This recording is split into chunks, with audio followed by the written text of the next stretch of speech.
আহ, লাগছে তো আমাকে ছাড়ো, কেউ দেখে ফেলবে। হ্যালো বন্ধুরা, আমি তোমাদের মেঘা দিদি। কেমন আছো তোমরা সবাই? আশা করি অনেক ভালোই আছো। আর তোমাদের ভালোবাসায় আমিও অনেক ভালো আছি, কারণ তোমরা আমাকে যে পরিমাণে ভালোবাসা দিয়েছো এবং সাপোর্ট দিয়েছো তা আমি কোনোদিন ভুলতে পারবো না। তাই তোমাদেরকে মজা দেওয়ার জন্য আবারও একটি নতুন গল্প নিয়ে হাজির হলাম। গল্পটি শোনার মতো, আশা করি তোমাদের দাঁড়িয়ে যাবে। আর তোমরা হাতের কাজ করতে করতে সবাই হেডফোন নিয়ে বসে যাও। যদি আমার গল্প শুনে মজা পাও তাহলে অবশ্যই আমার চ্যানেলটি সাবস্ক্রাইব করবে। তো চলো বন্ধুরা, আমরা কথা না বাড়িয়ে আসল গল্পে চলে যাই। ওই ছেলেগুলো আমাকে অনেক টাকা দিয়ে এক রাতের জন্য নিয়ে গেল। 5টা ছেলেই যখন আমার শরীরটা নিয়ে তাদের সুখ নিচ্ছিল, তখন হঠাৎ তাদের ষষ্ঠ বন্ধু এসে হাজির। কিন্তু সে রুমের ভিতরে ঢুকতেই তার কণ্ঠ দিয়ে আওয়াজ বেরিয়ে এলো, কেননা অবস্থার জন্য একজন মানুষ এমন কিছু করতে বাধ্য হয় যা সে কখনো চিন্তাও করেনি। অথবা অন্য কথায়, কখনো কখনো অনেক স্বপ্ন একজন মানুষকে শেষ করে দেয়া। আর আমিও কখনো পূরণ না হওয়া স্বপ্নের আশায় বেরিয়ে পড়ি। আমি রাত 12টার পর থেকে তাদের ছোট্ট ঘরে বিছানায় শুয়ে আছি। একটার পর একটা ছেলে আমাকে শেষ করে দিচ্ছিল। ব্যথা অনেক ছিল, কিন্তু এইসবি আমি নিজের ইচ্ছায় গ্রহণ করেছি না।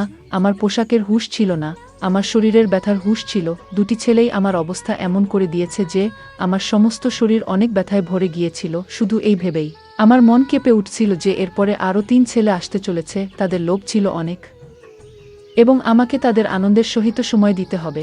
আমি কল্পনাও করিনি যে আমার জীবনে এমন একটি রাত আসবে। এইসবি অনেক টাকার বিনিময়ে মজা করছিল, তাই আমাকে পিছিয়ে যাওয়ার প্রশ্নই আসে না। আমার দায়িত্ববোধ এবং আমার পরিবারের স্বপ্ন আমাকে এই রাস্তায় নিয়ে এসেছে। তাই আমি এক রাতে 5 ছেলের সাথে রাত পার করতে রাজি হয়েছিলাম।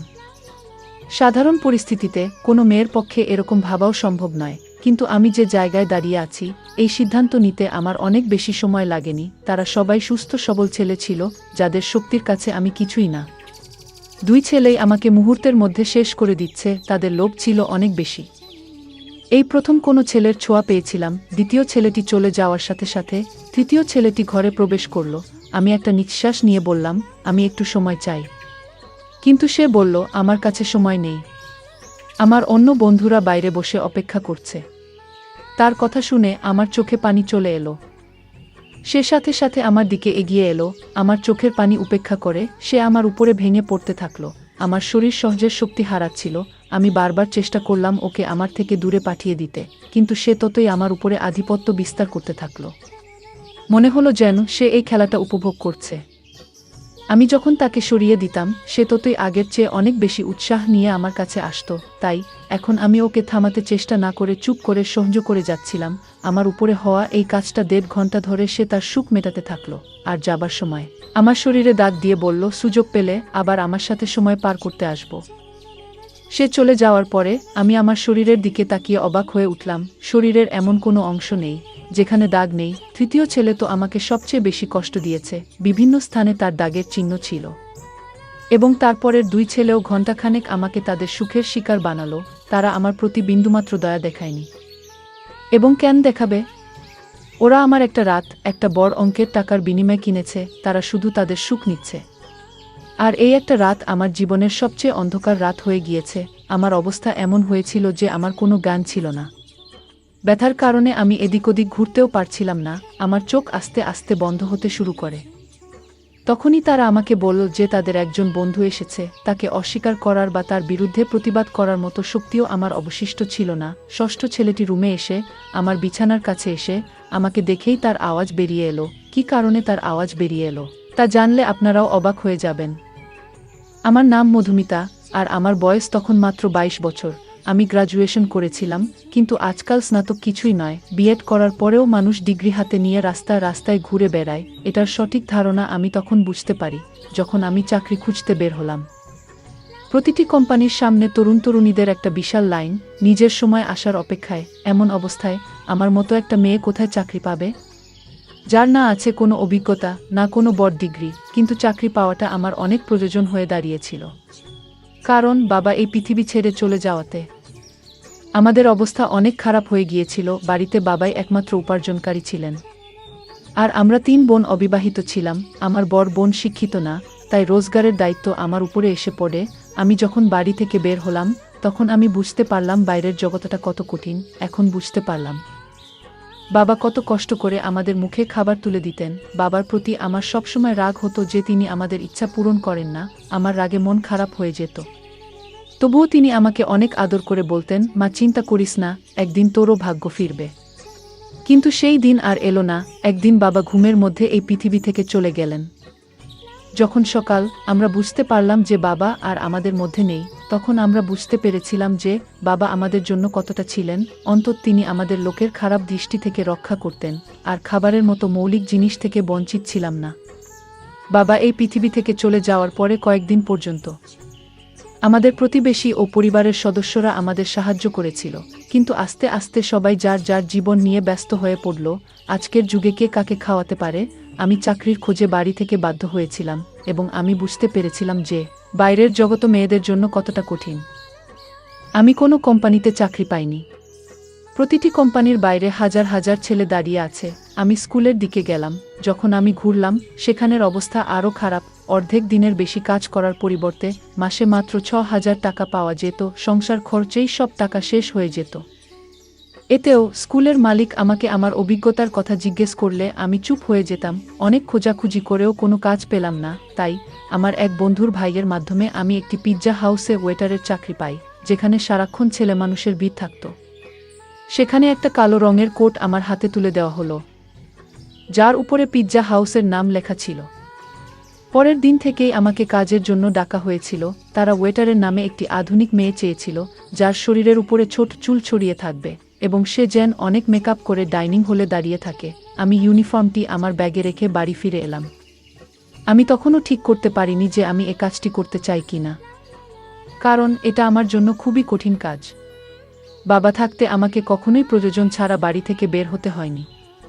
আর এতসব পোশাক পরে এত ছেলের মধ্যে পিৎজা হাউসে দাঁড়িয়ে থাকাটা আমার জন্য অনেক অস্বস্তিকর কাজ ছিল। কিন্তু ক্ষুধা একজন মানুষকে সবকিছু করতে বাধ্য করে। আমি যখন সেখান থেকে বাড়ি ফিরে আসি, তখন আমার মা দরজার দিকে তাকিয়ে দাঁড়িয়েছিলেন। আমাকে দেখে তার চোখে পানি চলে আসলো। আমি আমার মাকে জিজ্ঞেস করলাম, তিনি দরজা পর্যন্ত কেন এসেছিলেন? তখন মা কাঁদতে শুরু করে বলল, মা, কারেন্ট মিটারের লোকজন এসে আমাদের বিদ্যুৎ সংযোগটা বিচ্ছিন্ন করে দিয়ে গেছে। মায়ের কথা শুনে আমার মনটা কেমন করে উঠল। এখন অনেক গরম, কারেন্ট ছাড়া বেঁচে থাকা অনেক কঠিন, কিন্তু গত 2 মাস ধরে আমরা বিল দিতে পারিনি। সম্ভবত সে কারণেই আমাদের বিদ্যুৎ সংযোগটা বিচ্ছিন্ন করে দিয়েছে। মায়ের চোখের পানি আমাকে সিদ্ধান্ত নিতে বাধ্য করে। আমি মাকে ধরে বললাম, আমি একটা ভালো জায়গা চাকরি পেয়েছি, কাল থেকে আমাকে কাজে যেতে হবে।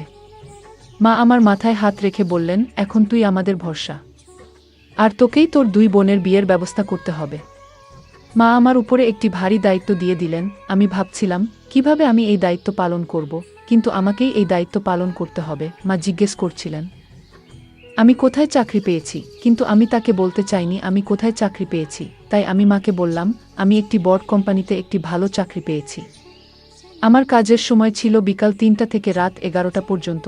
আমি অনেক কষ্টে মাকে এই কথাটা বলেছিলাম আমার চাকরির সময় জেনে। তিনি অবাক হয়ে আমার দিকে তাকাতে থাকলেন। তিনি বললেন, এটা কোন কোম্পানি যেখানে বিকেল 3টায় তোকে কাজে ডাকে? আমি মিথ্যা বলেছিলাম যে এটা একটা মাল্টিন্যাশনাল কোম্পানি, এখানে 24 ঘন্টা কাজ চলে। এই সময় আমাদের টাকার এত প্রয়োজন ছিল যে তিনি আমাকে প্রশ্ন করার পরিবর্তে আমাকে অনেক আশীর্বাদ করলেন। পরের দিন দুপুর 2টোর দিকে পিৎজা হাউসের জন্য বেরিয়ে পড়লাম। আমি কি জানতাম এখান থেকে আমার ভাগ্য আমাকে কোথায় নিয়ে যাবে। পিৎজা হাউসে আসার পর ইউনিফর্ম চেঞ্জ করছিলাম। ম্যানেজার আমাকে পিৎজা হাউসের দরজার কাছে দাঁড় করিয়ে বললেন, আজ তোমার প্রথম দিন, তাই তুমি আসা সবাইকে সম্মানের সাথে স্বাগত জানাবে। তারপরে আমার দিকে তাকিয়ে সে রেগে বলল, এটা কিরকম হলো? আগে তুমি তোমার মেকআপ করো। ম্যানেজারের কথা শুনে আমি টেনশনে পড়ে গেলাম, কারণ আমার মেকআপ ছিল না। সেখানে উপস্থিত আরেকটি মেয়ে তার মেকআপ নিয়ে আমাকে দ্রুত মেকআপ করে দিল। তারপরে আমি যখন আয়নায় নিজেকে দেখলাম, আমি অবাক হয়ে গেলাম। আমি জানতাম না যে আমি এত সুন্দর। আমার শরীরের রং সাদা, কিন্তু একটু মেকআপ করার পর আমি অনেক উজ্জ্বল হয়ে উঠলাম। আয়নায় নিজেকে দেখছিলাম। তখন মেয়েটি বলতে শুরু করল যে এই লোকগুলো তোমাকে শুধু তোমার সৌন্দর্যের জন্য এখানে রেখেছে, নইলে কাজ করার জন্য তো অনেক লোক আছে। আমি জানলাম যে আমি আমার যোগ্যতার জন্য নয়, আমার সৌন্দর্যের কারণে এই কাজটি পেয়েছি। কাজের প্রথম দিনটি আমার জন্য অনেক কষ্টের ছিল। আমি বিকাল 3টা থেকে দরজায় দাঁড়িয়ে আছি। এখানে আসা ছেলে মেয়েদের স্বাগত জানাচ্ছি। মহিলাদের সংখ্যা অনেক কম, বেশিরভাগ ছেলেরাই আসছিলেন। শেষের দিকে আমার পায়ে অনেক ব্যথা ছিল। তারপরেও বাসে করে রাত 12টার দিকে বাড়িতে পৌঁছালাম। মা জেগে আমার জন্য অপেক্ষা করছিলেন। আমি মায়ের সাথে বসে খাবার খেয়ে তাড়াতাড়ি বিছানায় শুয়ে পড়লাম। আমি বাবাকে অনেক মিস করছি। বাবা আমার বেশিরভাগ দুঃখ সামলাতেন। তবুও আমি সবসময় তার সাথে এটা সেটা নিয়ে রাগ করতাম। আমি পায়ের ব্যথায় অনেক কষ্ট করতে করতে বুঝতেই পারিনি কখন ঘুমিয়ে পড়েছি। পরের দিন আবার দুপুর 2টোর দিকে বাসা থেকে বের হলাম। আজ আমাকে দরজার কাছে দাঁড় করিয়ে না রেখে অর্ডার নেওয়ার জন্য কাজটি দেওয়া হয়েছিল। এই কাজটা আমার কাছে কিছুটা সহজ মনে হয়েছিল, কিন্তু কিছু সময় পরে বুঝেছিলাম এই কাজটা মোটেও সহজ নয়। আমি যার কাছে অর্ডার নিতে যেতাম, প্রায়ই ছেলেরা আমার মাথা থেকে পা পর্যন্ত তাকিয়ে হাসত এবং জবাবে আমাকেও হাসতে হতো, কারণ এটাই আমার কাজের নিয়ম। তারা ইচ্ছাকৃতভাবে অর্ডার দিতে অনেক সময় নিত। মাঝে মাঝে অর্ডার দেওয়ার সময় আমার এত কাছে আসতো যে আমার নিঃশ্বাস বন্ধ হয়ে যেত। এখন আমি ভালোই বুঝতে পারছি যে এই পিৎজা হাউসটি ওয়েটারের কারণেই চলত।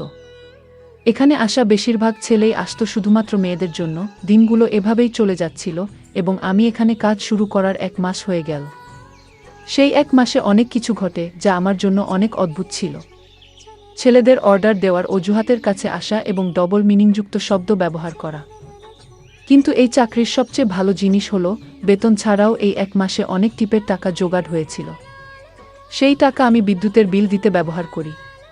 আস্তে আস্তে পিৎজা হাউসের বেশে খারাপ হয়ে পড়ি। প্রতিদিন সন্ধ্যায় 5 জন ছেলে পিৎজা খেতে এসে কোণা টেবিলে বসত। সেই টেবিলটা ছিল আমার ভাগে। আমি প্রতিদিন তাদের কাছে অর্ডার নিতে যেতাম। তারা 5 জনই 24 বছর থেকে 35 বছরের ছেলে, যারা আমার দিকে গভীরভাবে তাকাতো। আজও যখন আমি তাদের কাছে অর্ডার নিতে গেলাম, তাদের একজন জিজ্ঞেস করে, তুমি এখানে বাধ্য হয়ে কাজ কর, তাই না? আমি হ্যাঁ বলে দিলাম। সে সাথে সাথে তার কার্ডটি বের করে আমার সামনে রেখে বলল, তোমাকে অনেক ভদ্র মেয়ে বলে মনে হচ্ছে। যদি তোমার কোনো সাহায্যের প্রয়োজন হয় তবে দয়া করে আমাকে মনে রেখো। আমি কিছু না ভেবেই কার্ডটি নিয়ে আমার কোটের পকেটে রাখলাম। আমি যখন কার্ডটি নিলাম সে হাসল। তারপরে এই চলতে থাকলো প্রতিদিন। আমি তাদের অর্ডার নিতে যেতাম, তাদের একজন আমাকে প্রশ্ন করত। এইভাবে প্রতিদিনের কথা বলার কারণে আমাদের মধ্যে কিছুটা বন্ধুত্বপূর্ণ সম্পর্ক তৈরি হয়। 2য় মাসও দেখতে দেখতে পার হয়ে গেল। তারপরে একদিন মা আমাকে বললেন যে তোর বড় দিদির খুব ভালো একটা সম্বন্ধ এসেছে আর তারা তাড়াতাড়ি বিয়ে করাতে চায়। মায়ের কথা শুনে আমি অনেক টেনশনে পড়ে গেলাম, কারণ সবে মাত্র আমি বাড়ির খরচ বহন করেছি। বিয়ের দায়িত্বের কথা ভাবতেও পারিনি। মা বলতে শুরু করেন, তোর কোম্পানি থেকে লোন নিয়ে অনেক বড় কোম্পানি লাখ টাকা লোন পেলেও তোর দিদির বিয়ে ভালোভাবে হয়ে যাবে। আমার বড় দিদি 24 বছর বয়সী এবং মা তাকে নিয়ে অনেক টেনশনে ছিলেন। এখন আমি কিভাবে মাকে বলব যে আমি পিৎজা হাউসে ছোট একটা চাকরি করি, আমি কিভাবে লাখ টাকা জোগাড় করব? তাই আমি মায়ের কথার কোনো রিপ্লাই দেইনি, কিন্তু মায়ের চোখে আসার আলো স্পষ্ট দেখতে পাচ্ছিলাম। আমার মা নিশ্চিত ছিলেন যে আমি কোম্পানি থেকে লোন পাব। আর আমি ভাবছিলাম আমার মিথ্যা আমাকে কিভাবে ফাঁসিয়ে দিয়েছে। পরের দিন আমি কাজের সময় সারাক্ষণ টেনশনে ছিলাম, যেটি আমার সাথে কাজ করা মেয়েটি লক্ষ্য করেছিল। সে আমাকে বলল, মধুমিতা, তোমার অনেক মন খারাপ মনে হচ্ছে। আমি তাকে বলেই দিলাম আমার বড় দিদির বিয়ে দিতে হবে, কিন্তু আমার কাছে এত টাকা নেই। আমার কথা শুনে সে বলল, তাহলে এত খরচ করার কি দরকার? কোনো রকমভাবে বিয়ে দিয়ে ছেড়ে দাও। ওর কথা শুনে আমি চিন্তায় পড়ে গেলাম। ও ঠিকই তো বলছে, এত বড় করে করার কি দরকার? বাড়িতে এসে মাকে পরামর্শ দিলাম দিদিকে সাধারণভাবে বিদায় দিতে। কিন্তু আমার কথা শুনে মা বলতে শুরু করলেন যে আমাদের অবস্থার কথা সবাই জানে না। ছেলের পরিবার আগে থেকেই টাকার একটা লম্বা লিস্ট ধরিয়ে দিয়েছে। আর এখন যদি তোর দিদিকে খালি হাতে বিদায় দেই, তাহলে ওর শ্বশুরবাড়ির লোকেরা সারা জীবন ওকে কথা শোনাতে থাকবে। মায়ের কথা শুনে আমি রেগে গিয়ে বললাম, দিদির এমন জায়গায় বিয়ে দেওয়ার কি দরকার? আমার কথা শুনে তিনি রেগে গিয়ে বললেন, অনেক কষ্টে একটা ভালো সম্বন্ধ এসেছে, তাতেও তুই দোষ খুঁজছিস। আজ যদি তোর বাবা বেঁচে থাকতেন তাহলে এসব নিয়ে আমাকে ভাবতে হতো না। যে কোনো উপায়ে তিনি মেয়ের বিয়ের টাকা জোগাড় করতেন। মায়ের চোখে পানি দেখে আমার মনে অনেক কষ্ট হলো। তিনি তো ঠিকই বলেছেন, বাবা বেঁচে থাকলে কোনো না কোনো ভাবে টাকা জোগাড় করতেন। আমি মাকে ধরে কথা দিলাম যে আমি তাড়াতাড়ি টাকার ব্যবস্থা করে দেব। আমি নিজেও জানতাম না এত টাকা কোথায় পাবো। আমি বাবার ছায়া, সত্যিই সন্তানের জন্য বড় আশীর্বাদ। তারা নিজের জীবনের ঝুঁকি নিয়েও সন্তানকে জীবনের সব সুখ দেয়া। আমার পক্ষে বাবার জায়গাটা নেওয়া অনেক কঠিন ছিল। এইভাবে টেনশনে দিনগুলো পার হয়ে যাচ্ছিল। পিৎজা হাউসের ম্যানেজারের সাথে টাকার কথা বলেছিলাম, কিন্তু আমার কথা শুনে তিনি এমনভাবে আমার দিকে তাকালেন যে আমি নিজেই মাটিতে পড়ে যেতে চাইলাম। ওই ছেলেগুলো প্রতিদিন পিৎজা খেতে আসত। আমি ওদের অর্ডার নিতে সেখানে গেলে ওদের একজন জিজ্ঞেস করল, কি ব্যাপার, আজ তোমাকে অনেক বিষণ্ণ দেখাচ্ছে চিকেন? জানি না, তার কথা শুনে আমার চোখে পানি চলে এলো। সে বারবার বলতে থাকলো আমার সমস্যা তাকে জানাতে। না চাইলেও আমি তাকে আমার সমস্যার কথাটা বললাম, কারণ আমিও এমন একজনকে খুঁজছিলাম যার সাথে আমি আমার অনুভূতি এবং কষ্ট শেয়ার করতে পারি। আমার কথা শুনে তার মুখে হাসি ফুটে উঠল এবং বলল, তুমি এত ছোট একটা ব্যাপারের জন্য মন খারাপ করেছ কেন? আমরা তোমাকে আমাদের কার্ড কি জন্য দিয়েছিলাম? যাতে কোনো সমস্যা হলে তুমি আমাদের মনে রাখতে পারো। আমি অবাক চোখে তাকিয়ে রইলাম। আমি কল্পনাও করতে পারিনি যে ওই 5 অপরিচিত ছেলে আমাকে টাকা দিতে পারে, কিন্তু তারা 5 জনই সাথে সাথে আমাকে লাখ টাকা অফার করল। আমি তাদের দিকে তাকিয়ে রইলাম। সে বলল যে 20,000 টাকা দেওয়া আমাদের জন্য কোনো ব্যাপার না, তবে আমাকেও তাদের জন্য কিছু কাজ করতে হবে। তাদের কথা শুনে আমি অনেক সময় ধরে চেষ্টা করেও বুঝতে পারলাম না আমি ওদের কি কাজ করতে পারি। তারপরে আমি অবাক হয়ে গেলাম এবং বললাম, আমি একটা বড় পরিবারের মেয়ে নয়, আমি কোনো খারাপ কাজ করতে পারবো না। তারা হেসে বলল, আমরা শুধু প্রস্তাব দিয়েছি, অ্যাকসেপ্ট করা বা না করা তোমার ইচ্ছে, কিন্তু আজকের সময় নিজের হলেও কেউ তোমাকে 1 লাখ টাকা দেবে না। কথা তো তাদেরও ঠিক, কিন্তু আমি আমার সব হারিয়ে লাখ টাকা পেতে চাইনি। তাই আমি তাদের নাম করে দিলাম। যখন বাড়ি ফিরলাম তখনও মা ও দিদি আমার জন্য অপেক্ষা করে বসেছিলেন।